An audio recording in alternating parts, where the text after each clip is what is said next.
You know, for over 30 years, The Simpsons has been more than just a cartoon. It's a comedy legend, for sure. But somewhere along the way, it's also picked up this bizarre reputation for being able to predict the future with some seriously creepy accuracy. So that's the big question, right? Can a cartoon actually see what's coming? Is this whole thing just a massive string of wild coincidences, or is there something else going on in that writer's room? Well, we're going to dive into some of the most famous examples and try to figure out what's really happening. Okay, let's kick things off with a big one. You've probably seen this. Way back in a 2000 episode, the show casually mentioned a Donald Trump presidency. Fast forward 15 years, and it's not a joke anymore. It's reality. And the visual parallels between the cartoon and real life, they're absolutely mind-blowing. But trust me, that's just scratching the surface. First, let's look at the predictions that are just weird. I'm talking about the low-stakes, super specific things that make you just kind of stop and go, wait, what are the odds of that? I mean, check this one out for just pure randomness. In a 95 episode, a whole plot is about a stolen lemon tree. Who steals a lemon tree, right? Well, apparently someone in Houston did in 2013, leaving an entire neighborhood just as confused as the folks in Springfield. Or how about this? In 1998, Homer and Bart cook up a classic get-rich-quick scheme to steal and sell used grease. It's a hilarious, absurd idea. But then, in 2011, police in St. Louis are investigating real-life grease bandits who stole thousands of dollars worth of used grease to turn into biodiesel. A silly cartoon gag literally became a real-world crime. This next one, though, is a little less funny and a little more chilling. The show has always made jokes about the nuclear plant, like the time it created mutated tomatoes. But then, in 2013, after the Fukushima disaster in Japan, real photos started showing up of strange, deformed vegetables. And yep, among them were tomatoes that looked eerily similar. A cartoon joke suddenly felt way too real. All right, let me take you back to 2013. A huge food scandal blows up in the UK. It turns out that some beef burgers, even from big chains like Burger King, were actually tainted with horse meat. It was a massive story, and people were, pretty grossed out. But here's the kicker. Almost 20 years before that scandal even happened, a 1994 Simpsons episode showed lunch lady Doris scooping mystery meat out of a barrel clearly labeled assorted horse parts. What started as a dark joke about bad school lunches ended up being a real corporate scandal. Okay, but hold on a second. What if it's not always a prediction?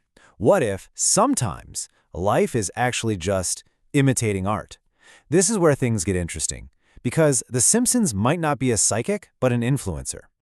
Look at this! In 1998, The Simpsons had a throwaway gag about a painfully boring video game called Yard Work Simulator. 11 years later, boom! Farmville hits Facebook and becomes a global obsession, with millions of us doing virtual chores for fun. So, did a Simpsons joke actually plant the seed for one of the biggest games ever? And you gotta remember McBain, right? The show's perfect parody of Arnold Schwarzenegger action heroes. He was all about those cheesy one-liners, like this, Jim. Just a quick, terrible pun. But keep that one in your head. Because that exact same line, "Ice to meet you," was later said by the actual Arnold Schwarzenegger when he played Mr. Freeze in Batman and Robin. So, what's the deal here? Is it a prediction, or is it more likely that the movie's writers were just big fans of The Simpsons? And then there's this iconic image. On the left, from 1994, you have Homer Simpson having the time of his life on a wrecking ball. And on the right, from 2013, you have Miley Cyrus in that unforgettable music video for Wrecking Ball. I mean, the resemblance is just too perfect to ignore.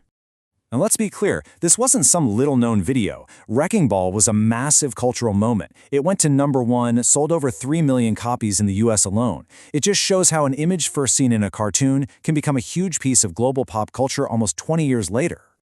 All right, now we're getting to the really spooky ones. These go beyond funny coincidences. These are the predictions that are, honestly, a little unsettling and a lot harder to just laugh off.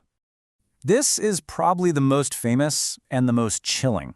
It's from a 1997 episode. Lisa holds up this magazine ad for a bus trip to New York.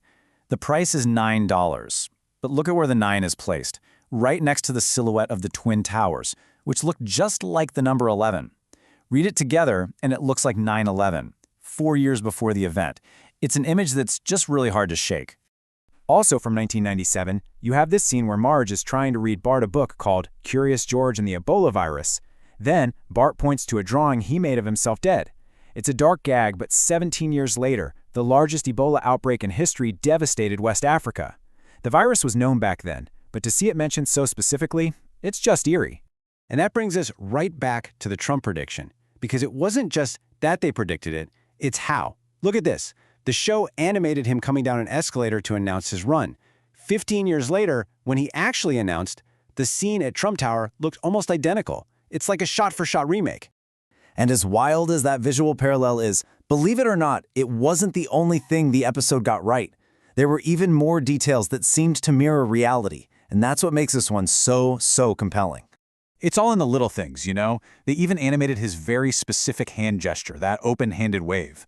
But beyond that, the actual plot of the episode was about Lisa becoming president after him, only to find out that the country was completely broke because of his term. That detail just adds a whole other layer to this thing. So what is going on here? Seriously, are the writers for The Simpsons actually time travelers? Or is there a more logical way to explain all of this? Let's break down the most likely theories.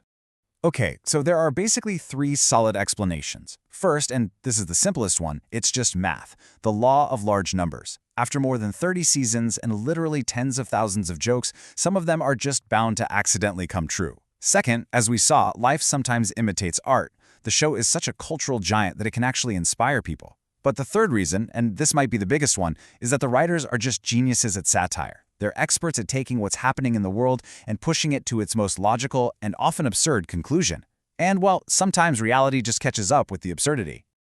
So in the end, the answer is probably a little bit of all three. The show isn't magic, but its incredible staying power, its huge cultural footprint, and its wickedly smart writing have created this bizarre legacy of predictions. It's not a crystal ball, but it might just be the smartest mirror we have reflecting our world so perfectly that sometimes it feels like it's showing us what's just around the corner.